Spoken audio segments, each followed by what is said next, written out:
how's it going, everybody? Sarasota Tim.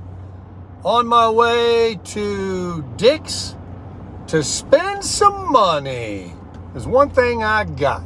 There's plenty of money.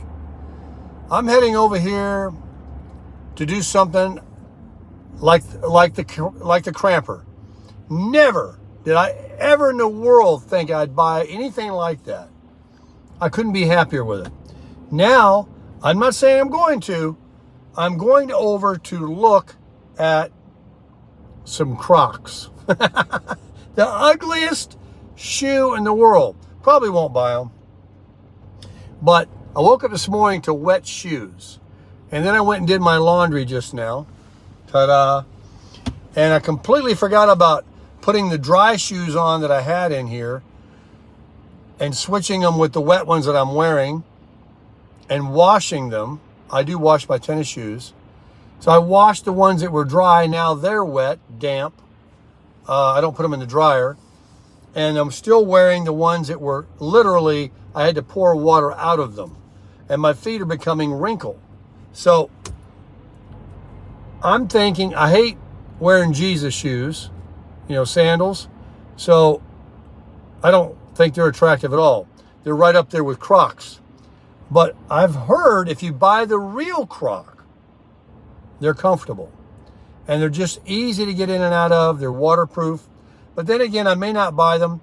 I may just save money and use a Walmart bag as a very smart subscriber, because I don't apparently have a brain, said to me, all you have to do is you might want to, she was so sweet the way she said it too. She wasn't like, dummy.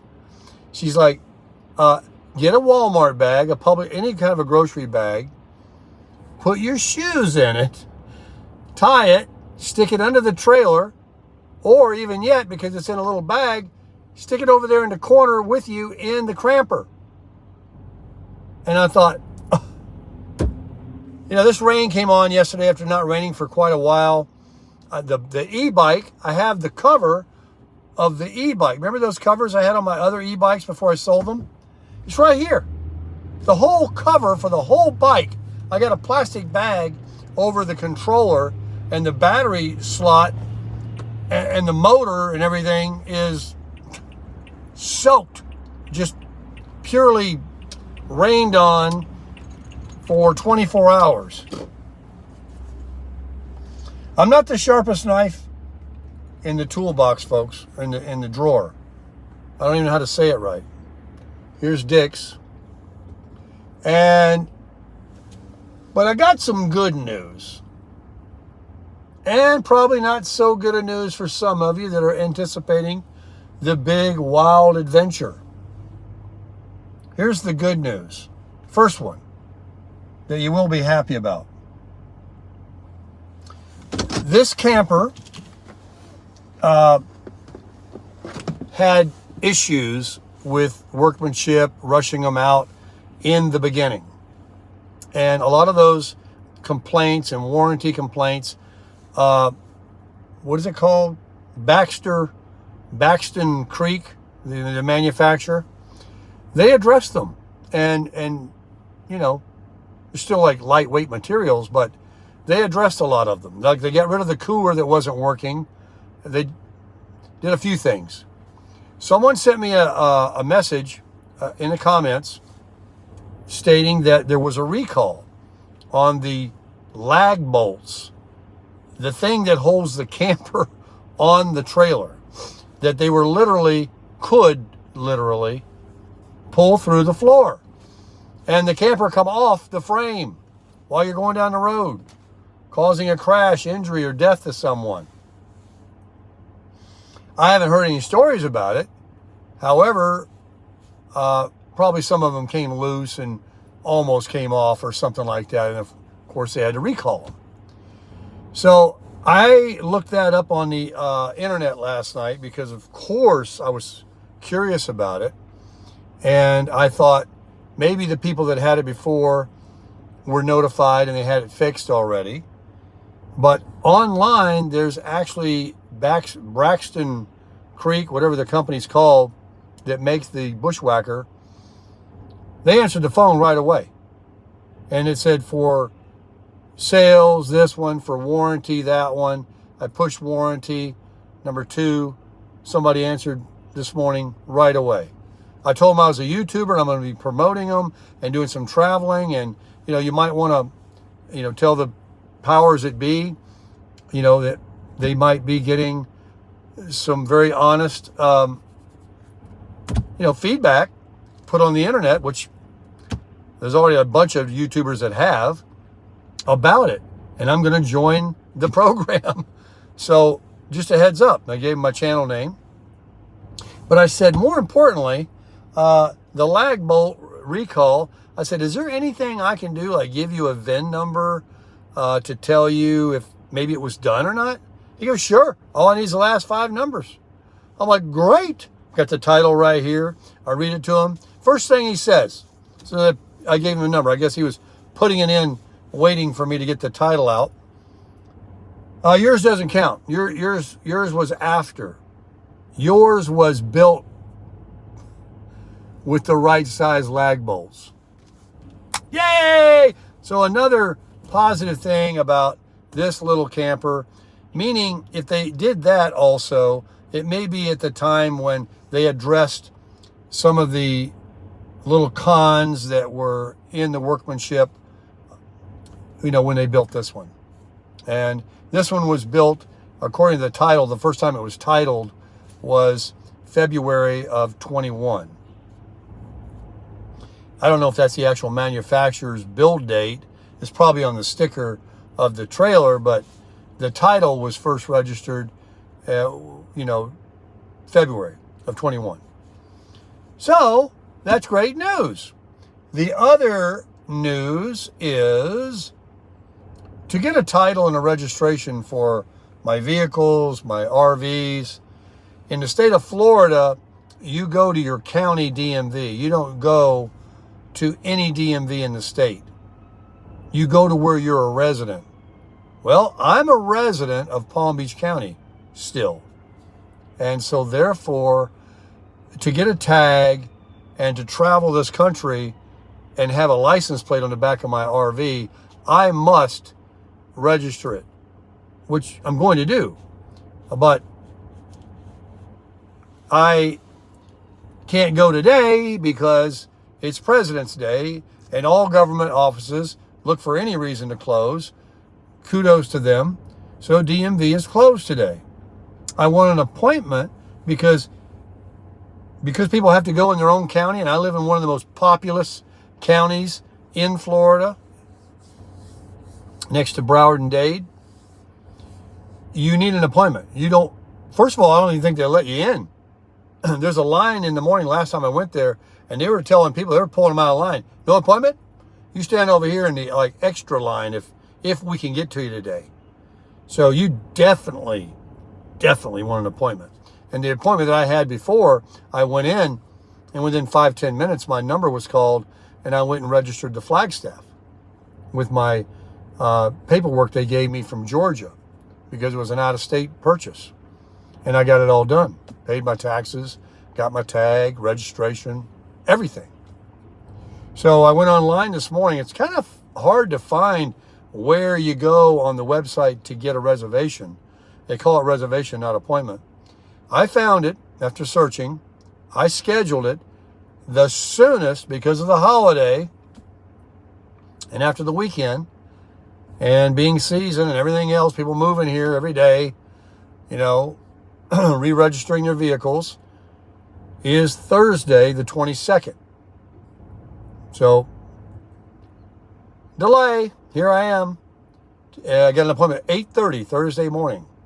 So, likely afterwards I'll head to Jacksonville. On a good note, starting tomorrow, the weather is Tuesday, Wednesday. I'll have beautiful, beautiful weather to be here. Just so lovely. And then Thursday, after I register it, if I don't skip-diddy-doo-dah out of here, which I probably will, then but you can't believe a damn thing I say. I'll leave, Friday morning when is the 22nd? That's Thursday. It's Thursday. It's only Monday. So rain delay, now DMV delay. The Daytona 500 will certainly have been run and gone and out of here. So I will have, and then maybe that Friday when I get home, I can prepare, and that weekend, it's also good to travel without a lot of traffic. But that will cut back. Let's see, I went to the doctor when? He wants me back 3 weeks from the day I went. When did I go? It was either this last Wednesday, this past Wednesday. What's today? Monday. So that means one of my 3 weeks will be gone, and I'll have 2 weeks left before I have to return. But in 2 weeks, what I'm already decided I'm going to probably do, I'm not going to do all I can to go out west this time. And everybody said, a lot of people have said, it would be a good idea if you take a couple of short trips, to try it out, make sure the tires and everything is rolling good. I mean, back to Jacksonville is going to be a pretty good drive right there. But from there, I will probably head to the Carolinas or see my daughter in Georgia or something like that. Things are warming up, and spend some good time up there and bang around in the mountains. Yeah. And camp out and be on the trout streams and do some hiking. I don't know. Meet some people. And then return straight down south back here to see the doctor. And then I'm sure he's going to say, I'm putting you out to pasture. I don't need to see you maybe for 6 months. Just you're off the drops now. I mean, what more can they do? I would imagine in another couple of more weeks, which will be 3 weeks total, that if I'm going to get better, I'm going to be better. And nothing is really happening other than I can feel this eye is totally different now than prior to that surgery. It's smaller. It's closed in. The vision is getting better. It's opening more. Someone said last night. You guys constantly support me and say it's looking better. Thank you very much. I'm sure everything's going great. I'm sure everything's going to be fine. So here till Thursday, get the tag done, enjoy the weather, go home, pick up supplies, go to the Carolinas, Georgia, see my daughter, possibly, for sure.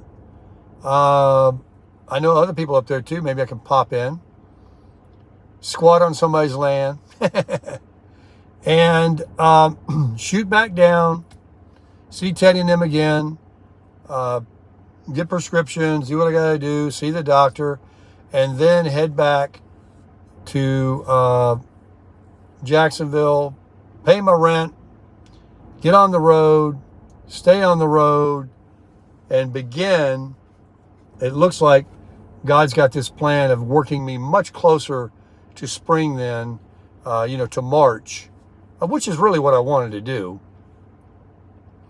to hit that road, to go anywhere I want to go and not worry about inclement weather potentially. Yes, springtime, a lot of dangerous weather comes along, but not snow and ice. There could still be if I want to go far enough north, but I don't plan on it. I plan on going straight to Arizona, California, the desert, maybe to Big Sur, up through Tahoe, do my loop.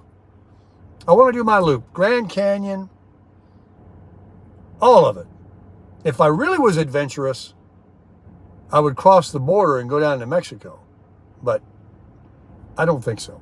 I know people have, when I was much younger, when I lived in San Diego, that would take, overlanding vehicles and go down to Mexico and do that.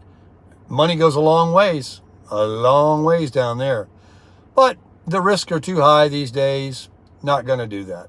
Not going to do it. I wouldn't have the guts to do it, to be honest with you. It's just too scary, the unknown. I mean, it's already, you got to be cautious about everything else. Everything. You got to always be aware of your surroundings. So that's about all I wanted to update you on. I am going to go fill up the propane tank. I got all the time in the world now.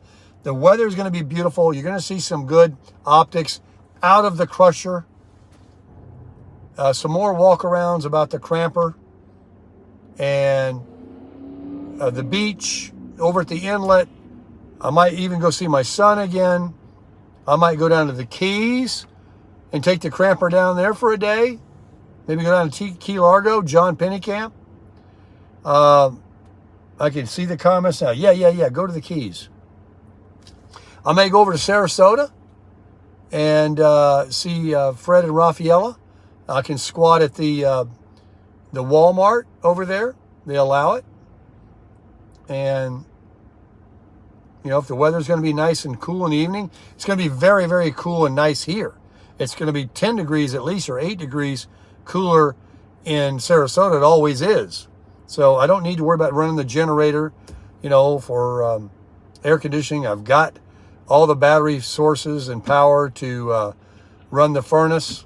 If I needed to run the generator late at night, I can park out in the South 40 at that Walmart or something and run it for, you know, to charge my battery or whatever I need to do. I'll work it out. And you're going to be the first one to know about everything I do, crushing it.